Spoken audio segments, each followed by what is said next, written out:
Alright, today I'll make a video here. I'm going to show you how I keep shad alive. And I'm going to show you how I've made a small bait tank for a small boat. So right here I got some Gjuice, some ammonia lock, some shad keeper, and just some non-iodized salt I've put in this little shad keeper jar. So if you're like me, I have city county water, so it has chlorine in it. So that's not good for your fish. So chlorine will kill them. So I take this. I've got a 10-gallon Lowe's cooler here. I filled it up with water from a water hose. So I'll take a little bit of this Gjuice, pour it in there.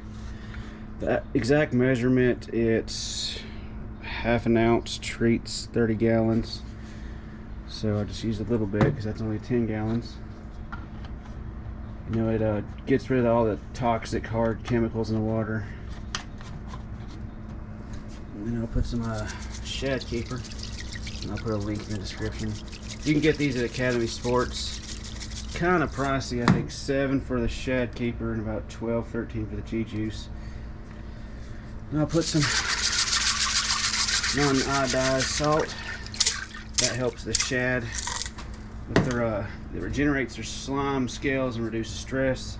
Then I got some ammonia lock here. It's off of Amazon. It removes chlorines and other stuff and ammonia. So if you get all the fish in there making waste, that's raising up the ammonia. And it's got the measurements here, 5 millimeter for 10 gallons. Pour that in there and just dump that in. Take my little net and swish it around. So this stuff gets rid of the chlorine pretty quick. Within minutes, I do believe. I've treated water and put the fish in it and they've not died. Now as for the bait tank, like I said, it's 10 gallons. It came from Lowe's, about 50 bucks. You know, I got a small boat here. You know, I can't really put no huge water tank in here because that'll slow me down a good bit. Just a little 20 horse, that and a room. And for shad, you also want round. Shad will just sit there in corners and beat themselves to death. With the round, they kind of do go around. The only bad thing is how I had to put this pump. I couldn't stick it to the bottom, I had to stick it to the side, so they'll sometimes get hung in it. Let me go ahead and cut this thing on here.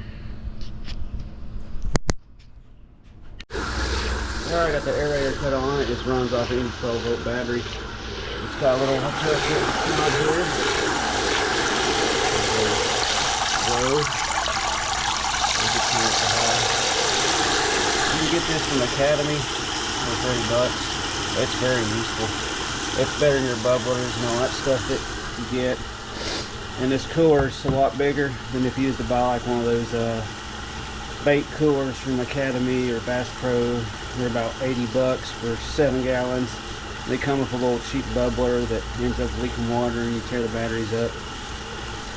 But this thing's been real good. I got from Academy, 30 bucks. I'll put a link in the description. Alright, and all we got left to do is put some shad in this thing. Alright, so the pump, now I got it, just cleaned the tank out and I got the pump out. Go over how it works. So this piece pops off, and this got a little sponge here that you filter.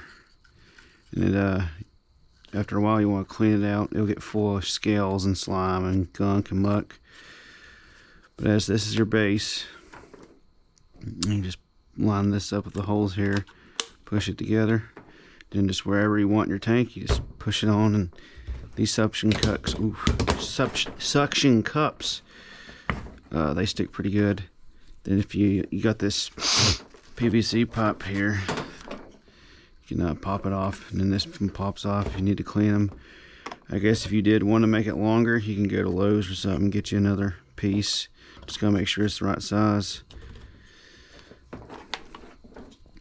Other than that, yeah, this thing's been working real good. I think 35 bucks. I've been using it a good while here. It hasn't burned out on me or messed up. Oh, and also, this piece here, it will turn it whichever way you want.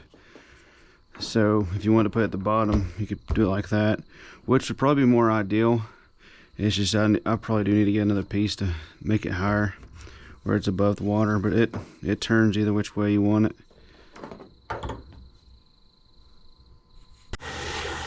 Alright, I'm getting ready to head out. Got my shad in the tank here. Got some blueback herring, gizzard shad, big old gizzard shad, and some white perch. And they're just doing fine in there. Got the pump running fast. So yes, got the cooler lid. The only thing I really actually do to the cooler is drill a hole in the top here, big enough to fit. I'll walk around over here. The connector pieces of the pump, which are really big ones, right here.